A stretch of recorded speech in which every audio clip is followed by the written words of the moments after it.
Hey, friend, welcome back to the Lifestyle School podcast, where we talk about real strategies to create the kind of life and body you actually want to live in.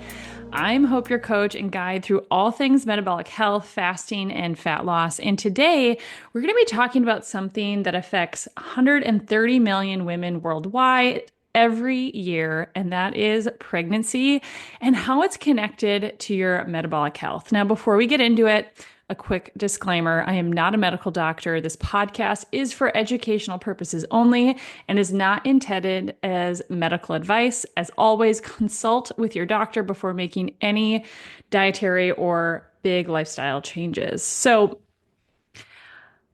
just to jump into it, guys, today we're going to be talking about pregnancy, hyperinsulinemia, and how that affects women going into pregnancy, during pregnancy, and after pregnancy, and then also a little bit about how it affects your baby as well.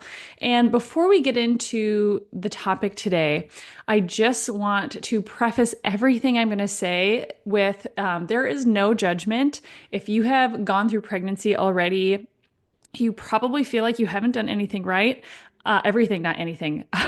You probably feel like you haven't done everything right. And I want you to know I am right there with you.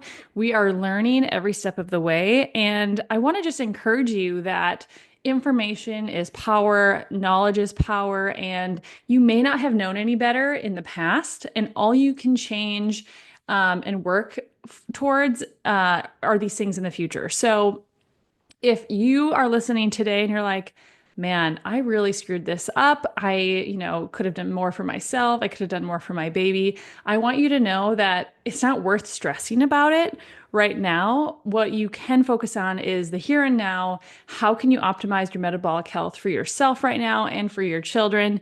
Because let's be real, moms dictate a lot about how their children eat and their relationship with food as they grow up and as they're in the home. So I want to come at this from a place of empowerment and love and excitement for the change that can happen in the future. So, when we talk about this issue of pregnancy and hyperinsulinemia, first let's talk about what is hyperinsulinemia. How does it relate to metabolic health? So, hyperinsulinemia is essentially when your body has too much insulin.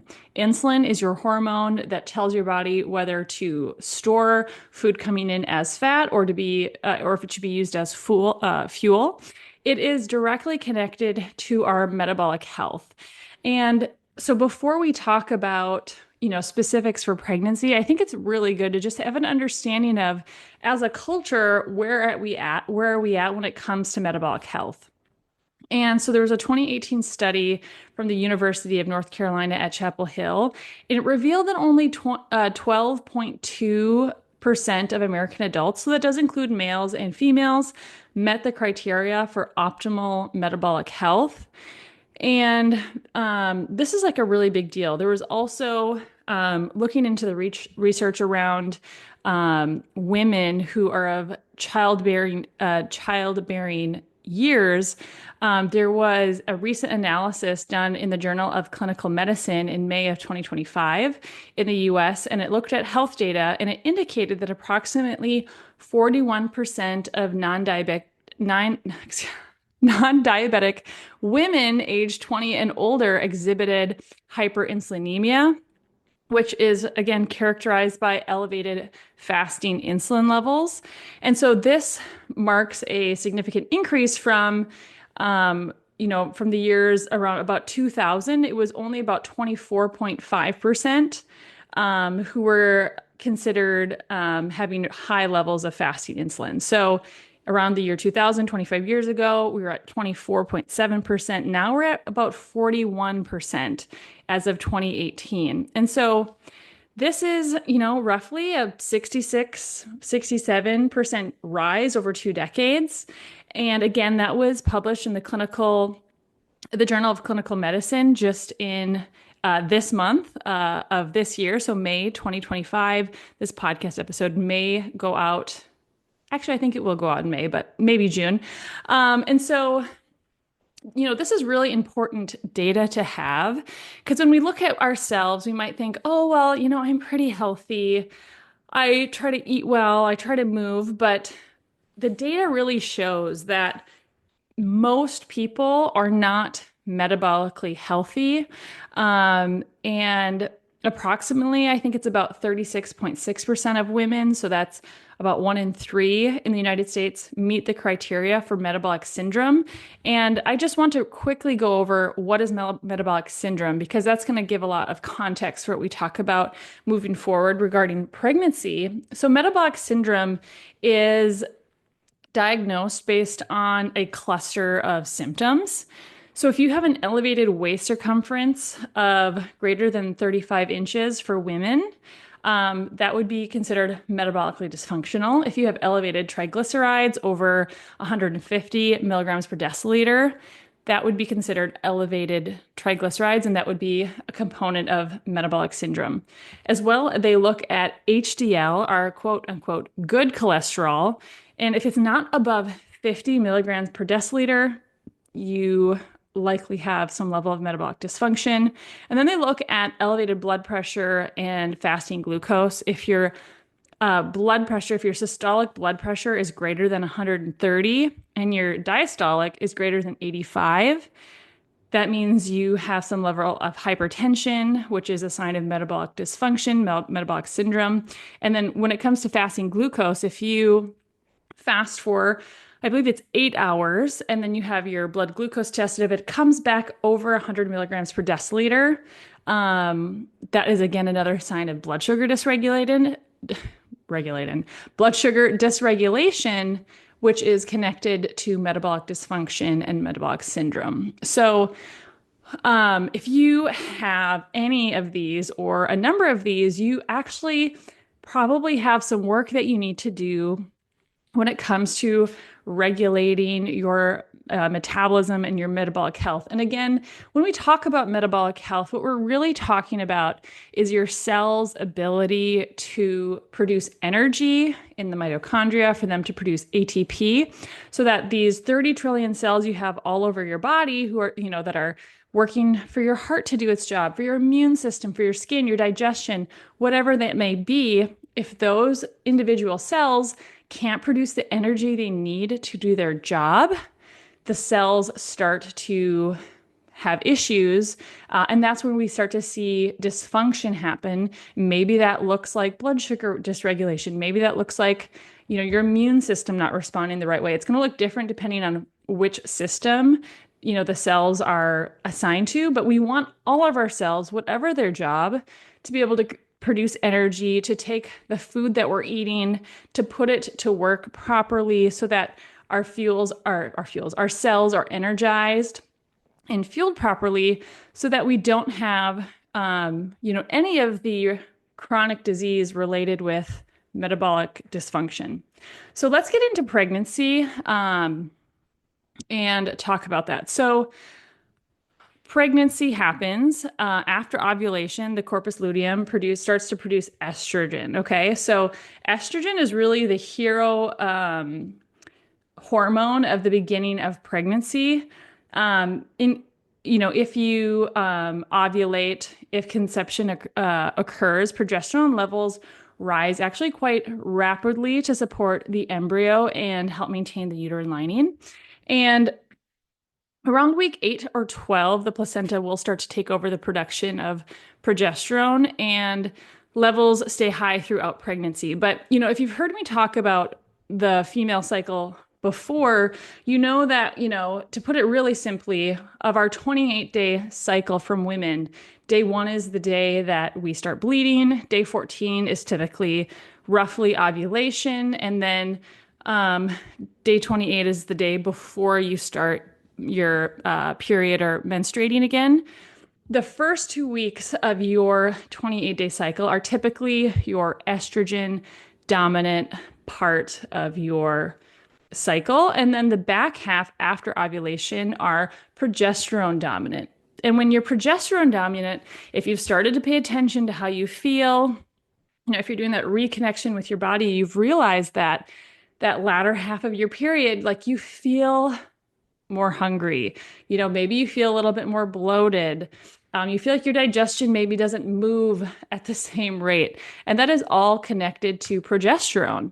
And actually, at that back half of your period, day 14 to day 28, when progesterone is peaking for, implantation on the uterine lining, your body actually becomes naturally more insulin resistant. And that's why I think it's important for women, who have natural cycles, who, especially if they have blood sugar dysregulation, too much blood sugar, a lot of extra body fat, to not give in to the cravings that are going to come because progesterone is high, because you are going to feel more cravings for carbs with high progesterone. And because you're naturally more insulin resistant, you're more likely to have more blood sugar dysregulation secondary to that. So, the metabolic effects of rising progesterone directly contribute to insulin resistance in pregnancy. So this is part of nature's design, by making maternal cells less responsive to insulin. More glucose remains in the bloodstream to be delivered to the developing baby. And while this is adaptive short term in women with pre-existing insulin resistance, it can really tip the scale into hyperinsulinemia and metabolic dysfunction if we're not careful.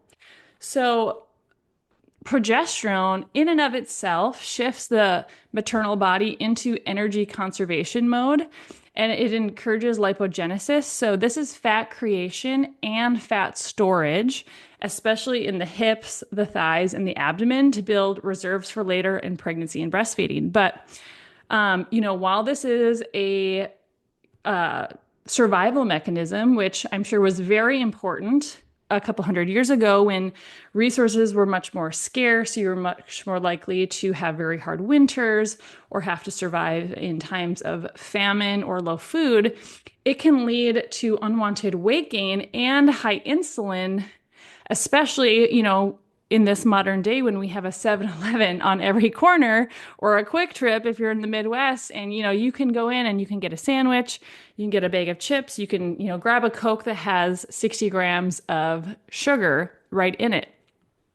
Another thing that progesterone does that you might think or find interesting is it relaxes the smooth muscles, which includes the digestive tract, which slows down your gut transit time, excuse me. And what that results in is constipation, bloating, slower nutrient absorption, but from a metabolic standpoint, it allows more time for your body to extract calories and nutrients. Again, this is nature's insurance plan for your developing baby to be nourished. A couple other things I just want to highlight before we move on, because I think this first part of pregnancy is really interesting. But I want to talk about the neurological and behavioral effects of high progesterone in the beginning of pregnancy. So, progesterone enhances GABA, which is a calming neurotransmitter, which is really cool, but it can cause things like brain fog, fatigue, and emotional sensitivity. So I don't know if you've gone through pregnancy and you felt like you had pregnancy brain or moodiness. I want you to know it's not you. It's just those roaring levels of progesterone. And the role of this, though, is to help calm our nervous system, to help protect the pregnancy, and to slow the mother down. Because I don't know about you, but I like to be going. I don't really typically like to be sitting around at home. And sometimes for our body, that's what we need, especially at the beginning of pregnancy. And so that's what it's working to do on our brain. It also, though, when we're talking about its effect on our brain, progesterone actually, specifically in combination with estrogen, may increase our appetite. So when you're newly pregnant, even if nausea isn't a big piece of the puzzle for you, often people will say they have a preference for carbohydrates and calorie-dense foods.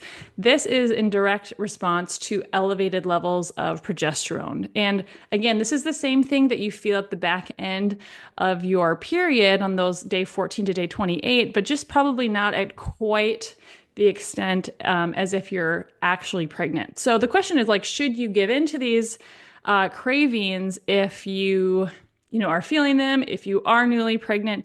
And my answer would be if you don't feel like you have to have carbs to calm your stomach, if you're not feeling super nauseous, you got to be really careful, especially if you have a history of high insulin, hyperinsulinemia, blood sugar dysregulation. Because if you do have a history of that, you likely have plenty of what you already need. You don't need to be going and eating starchy carbohydrates like breads, pastas, and crackers, which might be sounding, or like sweets, which might be sounding really good, because this can make blood sugar and insulin management even harder while you're pregnant. So, um, continuing on, I want to just touch on normal pregnancy physiology. So, insulin resistance, and this is something that I don't hear people talk about enough, which I think is really important, because as I look back on my previous pregnancies, I was like, "Ugh, if I totally understood this, especially my first pregnancy, I would have done everything different." I'll take like a sidebar here and tell you about my first pregnancy. So, I was I got pregnant when I was 25. I just turned, I believe, 26. My husband was in medical school. We decided that we weren't going to wait. We just wanted to try to have kids right away because I wasn't getting any younger. And we thought at that point that he was going to go for a surgery residency. And we realized that if he did a surgery residency, I would never see him because he would be working 80 to 100 hours a week, likely sleeping at the hospital a lot. Thank goodness he switched to anesthesia. But, anyways, it was still very busy. But we were like, let's just try to have kids right away. A lot of people have problems getting pregnant. We got pregnant on the first try. But I distinctly remember growing up. I'm one of 7 kids. I have 5 brothers and a sister. I'm number 3 in the lineup. I remember my mom telling me that my brother Ben, who was born right above me, she's like, "Oh, he was such a, chunky baby, and I breastfed him, and I actually had to stop breastfeeding him because I got too skinny." And for whatever reason, I internalized that, and I thought that was going to be my experience. Also, my mom, I don't know if she was ever very sick during pregnancy. I don't remember her being sick, and when I talked to her about it, she didn't really seem to remember being very sick, but within, a couple of weeks of getting pregnant, I started to get so nauseous. I was so sensitive to smells, and I felt like I couldn't barely eat anything. And the little that I could eat was pretty much loaded with carbs. And so that was my first trimester, trying to just like survive the nausea and the fatigue. And but then as pregnancy went on, I didn't realize this at the time, but I know I didn't have a blood test to prove it, but looking back, I know that I was insulin resistant going into pregnancy. And I've just had a history, I think, of insulin resistance. And I also know we have a family history of type 2 diabetes. So I just know my cells are prone to that. And what I've seen in my blood work since like reconfirms that. Anyways, so I go into my pregnancy kind of thinking I can eat whatever because, I'm growing a baby and I'm going to nurse this baby and all the weight's just going to like fly off my body. And you can probably hear me laughing retrospectively now. And so during my pregnancy, I was pregnant for 41 weeks. I gained well over 60 pounds. I was huge. By the end of my pregnancy, I was absolutely miserable because I had gained so much weight. And I was still like relatively active during my pregnancy as well, but I ate whatever I wanted. I was having root beer floats. I was having these massive Rice Krispie bars from, what was it called? Like the Noodles Factory at the time. I was working in like a strip mall at a store, and right next door they had these for sale, and I would get one couple times a week probably. And then at the very end of my pregnancy, you guys are going to laugh at this, but my husband and I would go to Yogurt Lab. And this was probably like the last maybe 2 weeks, 2 or 3 weeks of pregnancy. So I was very pregnant, waddling around. We would go get Yogurt Lab and we wouldn't get a huge one, but big enough. And I started to feel self-conscious because I felt like the worker was like, whoa, you're huge. Like you don't need this. You don't need like all of this ice cream. You know how I don't know. I could feel a little bit of judgment. Honestly, I probably deserved it a little bit. But anyways, I did not do well nutritionally my first pregnancy. Give birth, thankfully, during my pregnancy, I never failed my gestational diabetes test. I did pass them all on the first try and then had an 8-pound baby. So thankfully, he wasn't large for gestational age.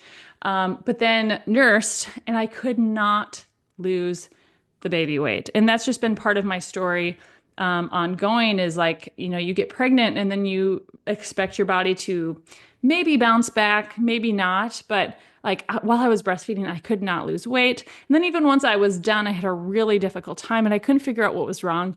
And it all came back to insulin resistance and figuring out how to manage my body's insulin. So talking about normal physiology in pregnancy, I think is really important. So you can understand what your body's doing. And then from a lifestyle and nutritional standpoint, kind of take control of the situation, obviously in a healthy way.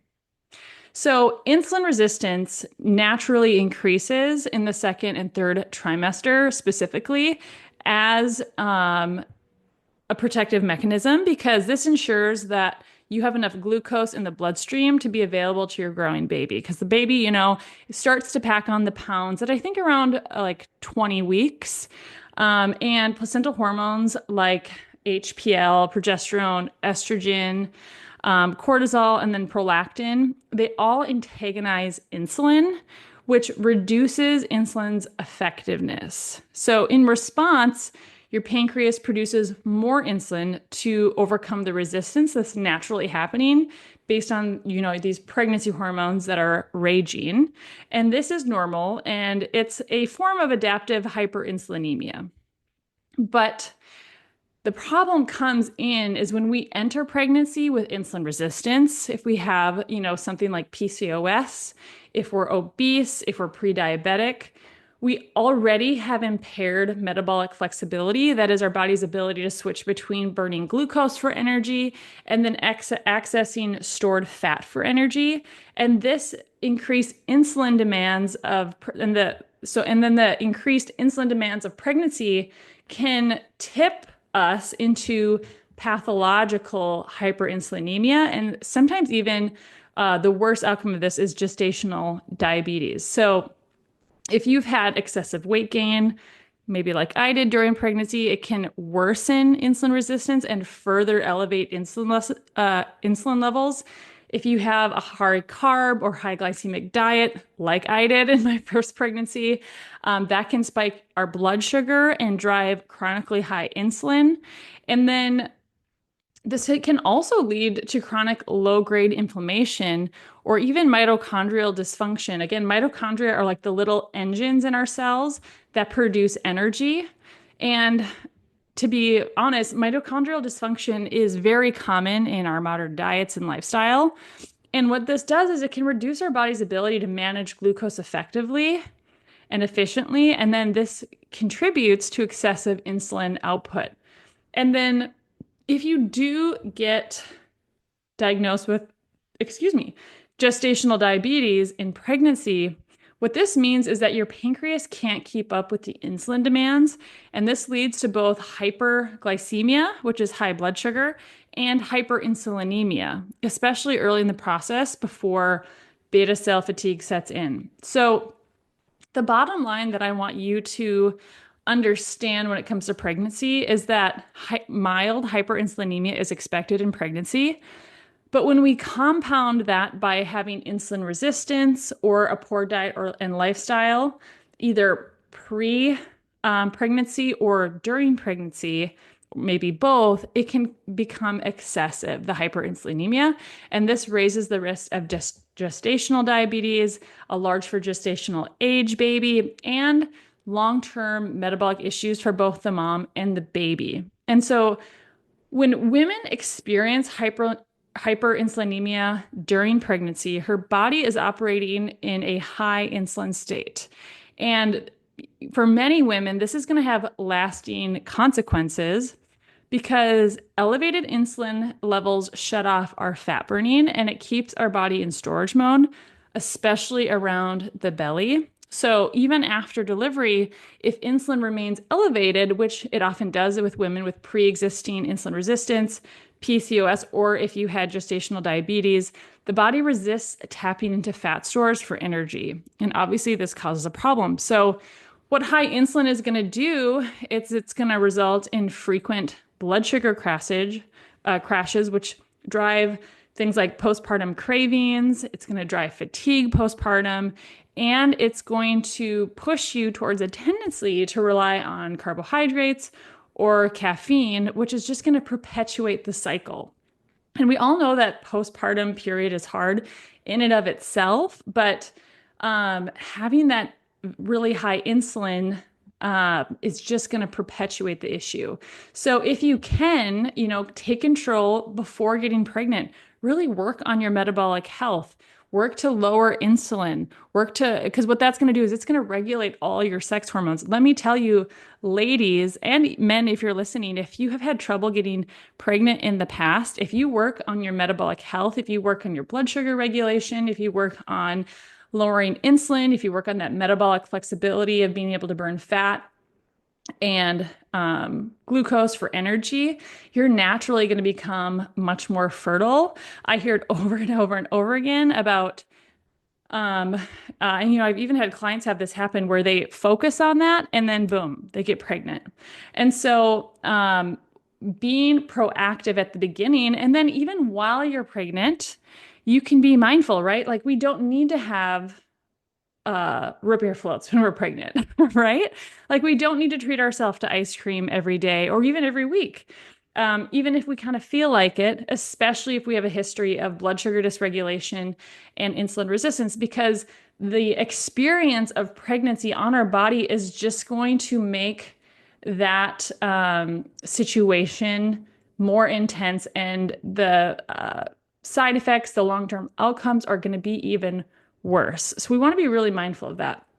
Now I want to switch gears a little bit and talk about inflammation and how hyperinsulinemia fuels chronic inflammation. So high insulin triggers pro-inflammatory cytokines, which activate immune responses that disrupt normal cellular communication and repair.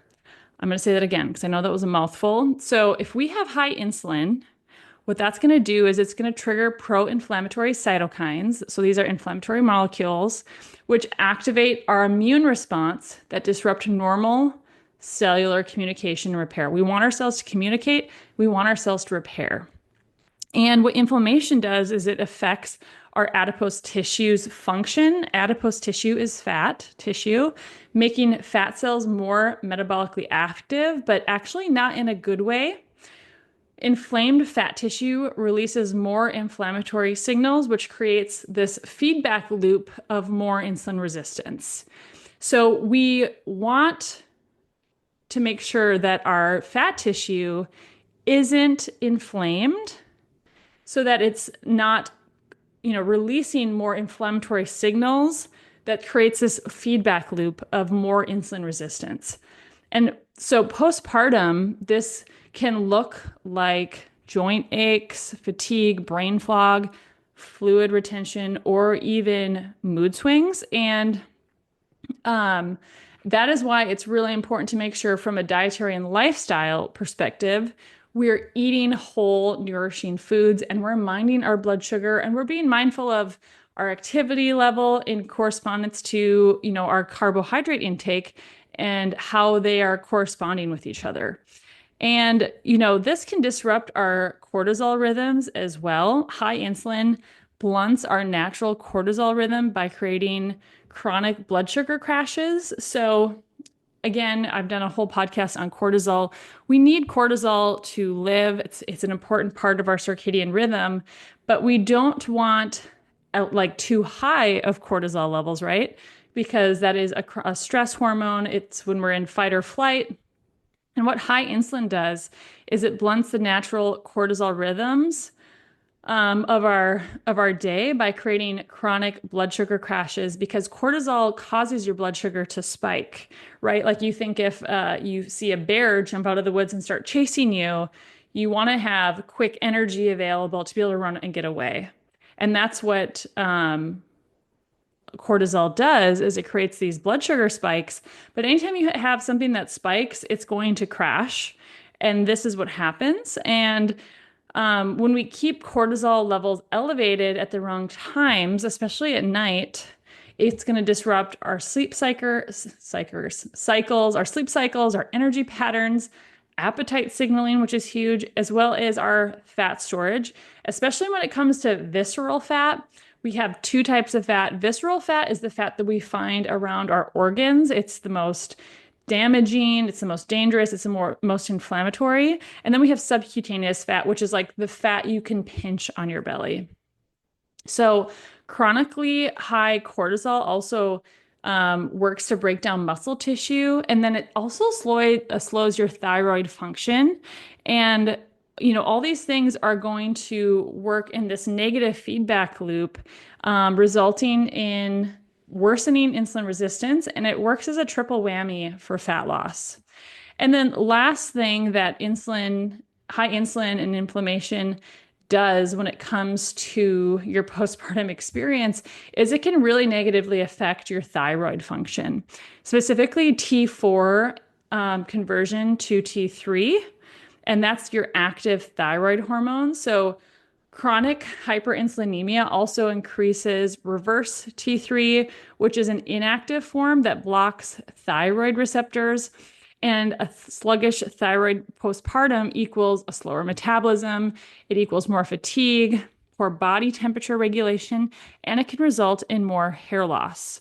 And so, this is often a missed piece of the conversation, especially when you start to look at conventional labs. Usually, if you go in, have your labs drawn, they just look at TSH, which is thyroid stimulating hormone. And, that might still be normal because the typical range for TSH from your medical doctor is really a wide range. And it could still be in the quote unquote normal range while free T3 is actually really low and tanked. And so after delivery, naturally your estrogen and your progesterone levels crash, and recovery really depends on the synchronization of insulin, cortisol, and your sex hormones. And when we have high insulin throughout pregnancy, prior to pregnancy, but especially in pregnancy, to a point where it's unhealthy, this is going to increase your androgen production, especially in women who've been predisposed to PCOS. And androgen production is the male hormone, and this can result again in acne, hair thinning, belly fat storage, and irregular cycles. And then it also affects your estrogen detoxification, and it could lead to estrogen dominance with symptoms like heavy periods, mood swings, and waking around the hips and the thighs. So to kind of recap, in the postpartum period, a woman is meant to recover, rebuild, and reset her hormonal foundation.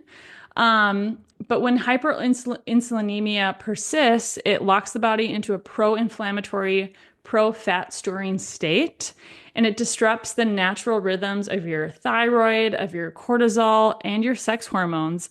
And it makes sustainable fat loss and emotional stability, which, is really important, and a full recovery incredibly difficult. So, some things that you can do when you're coming out of pregnancy, you're working to restore good insulin sensitivity, prioritizing things like protein and fat over carbohydrates. If you are going to eat carbohydrates, have high fiber carbohydrates that you enjoy, right? Eat those carbohydrates at the end of the meal, walk after your meals, do strength training. All of these things are naturally going to help regulate blood sugar and lower insulin. Really work on your sleep hygiene and circadian rhythm support. I know this is so hard when you have a newborn baby because they're waking you up at all hours, but waking up at a regular time, going to bed at a regular time, even if your sleep is disrupted, trying to get first morning sunlight in your eyes to help trigger that melatonin release 16 hours later in the day is going to be really important. And then do some targeted nutrition to replete micronutrients that were depleted from pregnancy, things like magnesium, zinc, omega-3s, selenium, etc. And then, if you feel like maybe your thyroid is off, do some more in-depth thyroid testing. Don't just look at TSH, look at your free T3, T3, T4, and see what's actually going on. Because taking a holistic approach to this, working to restore blood sugar sensitivity, insulin sensitivity, these are all going to have a huge effect on your recovery postpartum and your ability to lose weight. And then I want to talk a little bit now, before we wrap up, about the long-term effects of hyperinsulinemia during pregnancy on your baby.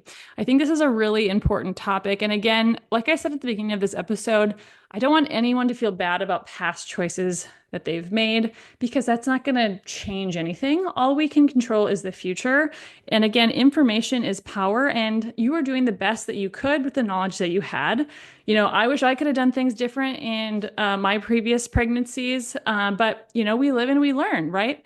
And we're doing the best that we can, and that's the attitude that we have. So when it comes to hyperinsulinemia and our baby, fetal development in a high insulin, high glucose environment can lead to what is known as fetal programming.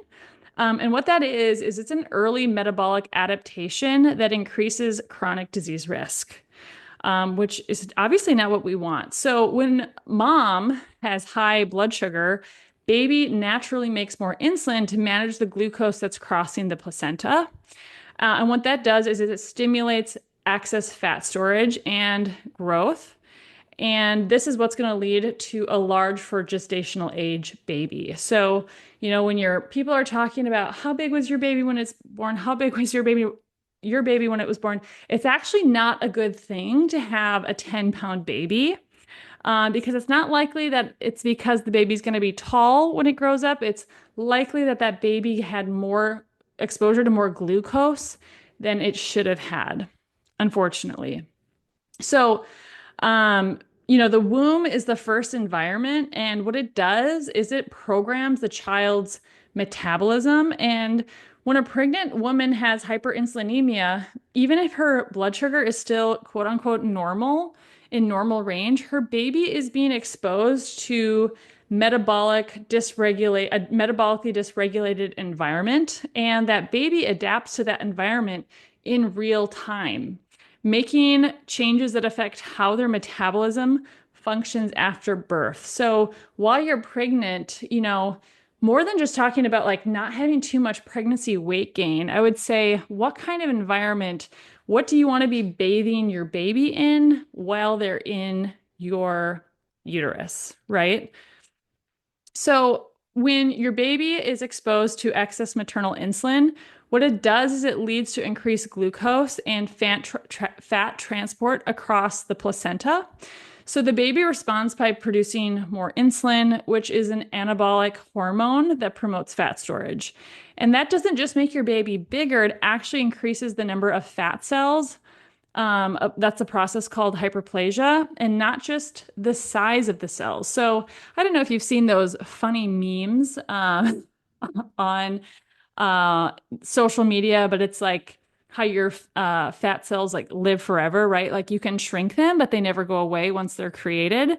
And this is what is happening in our babies if we are in a hyperinsulinemic state when we're pregnant. We're producing more fat cells in our babies that they're going to live with forever for the rest of their life. And so once a person has a higher number of fat cells, that's a permanent metabolic trait. And those cells are just waiting to be filled up throughout life, especially in a caloric rich environment. And so leptin is the hormone that tells the brain I'm full, and then ghrelin is the hormone that says I'm hungry. And in babies exposed to maternal hyperinsulinemia, these symptoms can be miswired. And a thing called leptin resistance, I did a whole podcast episode on leptin resistance.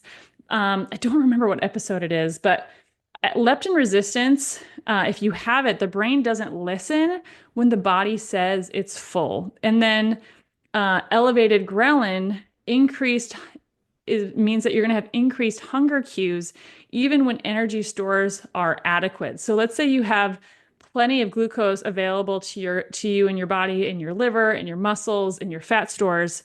You're still going to feel hungry because ghrelin is going to be elevated, and your leptin is telling your brain like, hey, we had enough, but your brain can no longer hear those signals effectively.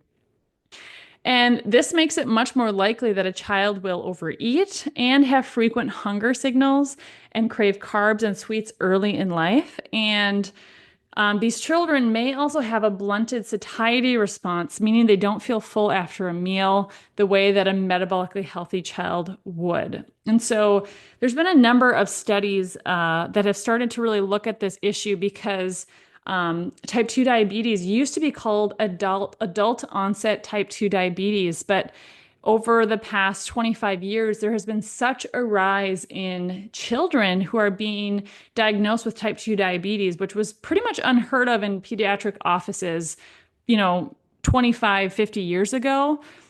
They took away the adult onset. And then also something to be aware of is that fatty liver disease among children and youth is becoming a huge problem.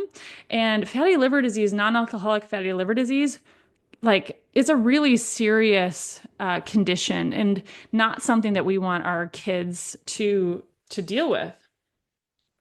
So when we have impaired sensitivity in our insulin, what the studies have shown looking at children ages 5 or earlier, it has shown that children born to insulin resistant mothers have higher fasting insulin levels, lower insulin sensitivity, and more abdominal fat.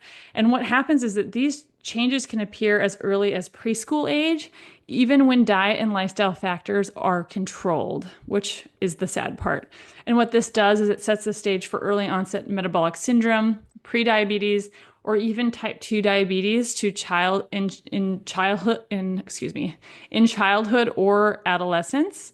And truly it's a vicious cycle. A baby born, with altered metabolic signaling is more likely to gain weight easily, struggle with blood sugar regulation, and experience higher levels of inflammation and oxidative stress. So our job as mothers, is really, really important. If insulin is high during pregnancy and not addressed, during pregnancy and postpartum, weight loss is going to feel like a punishing boulder that we have to push uphill. And then the baby that we're carrying is going to have a higher lifelong risk for metabolic disease.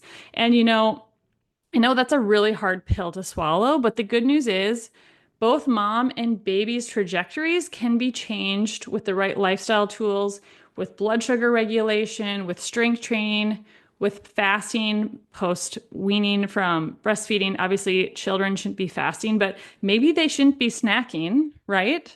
I think snacking in kids is a newer phenomenon that I don't know that is helping us, especially if you are metabolically challenged as a child. Eating real food, getting rid of the ultra processed junk, which pretty much all snack foods are, and then just really working on managing our stress and our recovery. So I know this episode has some really heavy topics in it, and I know there could be a lot of guilt associated with how we handled pregnancy, how we ate through pregnancy, and how that affects our children. But I want to encourage you that you can only change what you know to change. Like if you never heard this before, who could expect you to do anything about it, right? I've made mistakes. You've probably made mistakes, and that is totally okay. We want to do the best we can with the information we have. So moving forward, before getting pregnant, let's get metabolically healthy. Let's lower our insulin. Let's get our hormones and our blood sugar regulated. When we're in pregnancy, let's not just give in to every whim that we have, right? For every sugar or carb craving, but let's move after meals. Let's make good, nourishing choices, not only for ourselves and our own metabolic health, but for the health of our children. And then with this power and I should say, with the power of this knowledge, once you are postpartum, and especially once you're done breastfeeding, you are going to have the tools that you need to lower insulin, to regulate your blood sugar, and that body weight that you gained during pregnancy is just going to come off so easily. And that's what I see over and over and over again for my clients. And that has been my own experience. After I had my third baby, I feel like for the most part, I did better in my third pregnancy. Could have still done better. Very far from perfect. That pregnancy, I craved fruity candy, which was very weird for me. I'm not usually like a fruity candy person, but after I was done breastfeeding, I went to really work on my metabolic health, lower insulin, regulate blood sugar, and within a couple months, I was in the best shape that I had been in since before I had kids. And it happened so quickly and so effortlessly. I was shocked. So before we wrap up, I just want to speak directly to the women listening who are thinking, well, I didn't do, any or all of this right. And I just want you to know that maybe you didn't know about insulin and maybe your pregnancy was stressful. Maybe postpartum felt like survival mode. And I want you to know that that's okay. You're not behind. You're not broken. Your child is not broken, and you're definitely not alone. And the truth is that most of us weren't given this information. We weren't taught how to support our metabolism or recover after having a baby. But now that you know, you can take action, and action from this point forward is what counts. You can heal, you can rebuild, and your body is still listening. So if this episode gave you any clarity or encouragement, or if you just felt that, it gave you information that you've been looking for finally, please take a second to like and subscribe to the podcast. If you could leave a review, that would help me so much get the word out about metabolic health. And if you really want to support the show, send this to a friend, post it on your social media, tag us at Hope Pack Coaching, and that would make me feel so blessed. And if you want more help and support on your metabolic health journey, on your fat loss journey, check out my website, www.hopepackcoaching.com. And we have a lot of resources on there, as well as reach out. I would love to connect with you, whether that's on social media or via email, and answer your questions. And every couple of months, I do have a couple coaching spots open up, or you can check out my course, Lifestyle School for Weight Loss. So with that, guys, thank you so much for being here. I hope this podcast episode resonated with you. I hope you feel empowered and ready to move forward and really take your metabolic health into your hands.